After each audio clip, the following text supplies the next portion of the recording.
Assalamualaikum warahmatullahi wabarakatuh. Nama saya Melda Eka Suci dengan nomor NPM 101203037. Di sini saya akan mempresentasikan materi akuntansi manajemen mengenai penganggaran. Akuntansi manajemen. Penganggaran. Penganggaran adalah suatu rencana kerja yang disusun secara teliti yang didasarkan atas pengalaman di masa lalu dan ramalan masa yang akan datang, serta petunjuk bagi staf dalam melaksanakan suatu pekerjaan. Pengertian peramalan itu sendiri yaitu proses meramalkan keadaan dunia masa depan sehubungan dengan aspek-aspek dunia yang relevan dan kemungkinan besar akan mempengaruhi aktivitas masa depan. Keterbatasan penganggaran. Yang pertama, anggaran adalah alat untuk membantu manajemen, akan tetapi tidak dapat menggantikan tugas manajemen dan pertimbangan manajemen masih diperlakukan atas dasar pengetahuan dan pengalamannya. Kedua, anggaran dapat dipakai sebagai alat oleh manajemen hanya apabila semua pihak, terutama manajer perusahaan, secara terus-menerus dan terkoordinasi berusaha dan bertanggung jawab atas tercapainya tujuan yang telah ditentukan di dalam anggaran.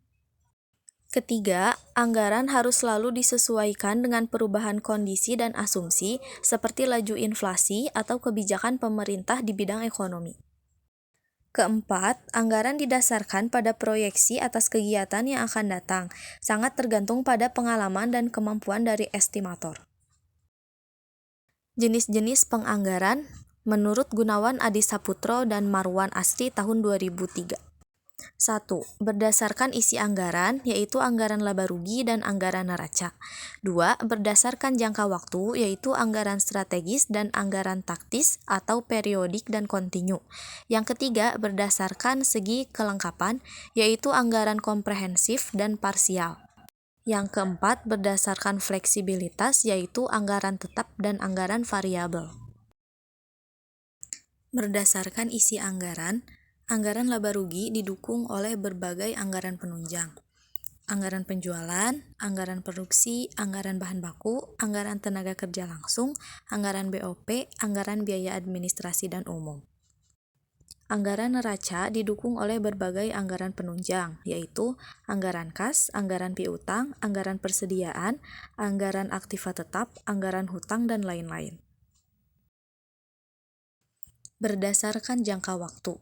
Yang pertama, anggaran strategis, yaitu anggaran jangka panjang yang berisikan hal-hal yang bersifat umum seperti kebijakan perusahaan dalam jangka panjang. Yang kedua, anggaran taktis, yaitu anggaran operasional dan bersifat jangka pendek seperti anggaran periodik dan anggaran kontinu.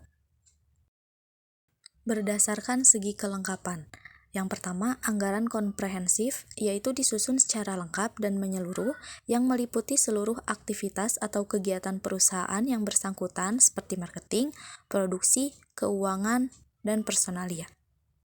Yang kedua, anggaran parsial, yaitu anggaran yang mempunyai ruang lingkup yang terbatas, meliputi bidang-bidang tertentu saja dengan pertimbangan seperti keterbatasan dana, kurangnya tenaga ahli, dan lain-lain.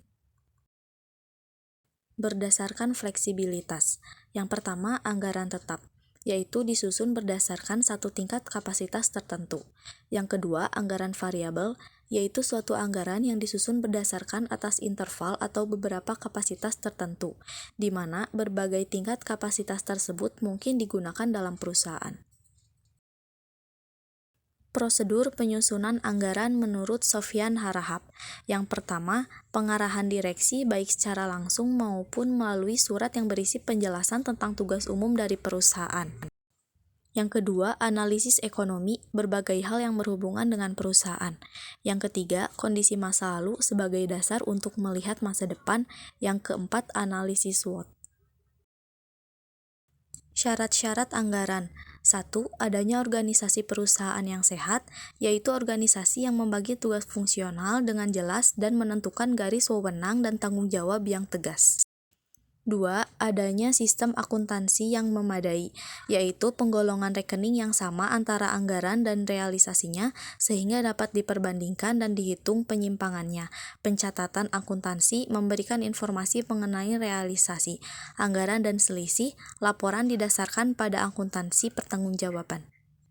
3. Adanya penelitian dan analisis untuk menetapkan alat pengukur prestasi sehingga anggaran dapat dipakai untuk menganalisis prestasi. 4. Adanya dukungan dari para pelaksana. Sekian video presentasi yang saya buat. Mohon maaf apabila banyak kesalahan dan terima kasih atas perhatiannya.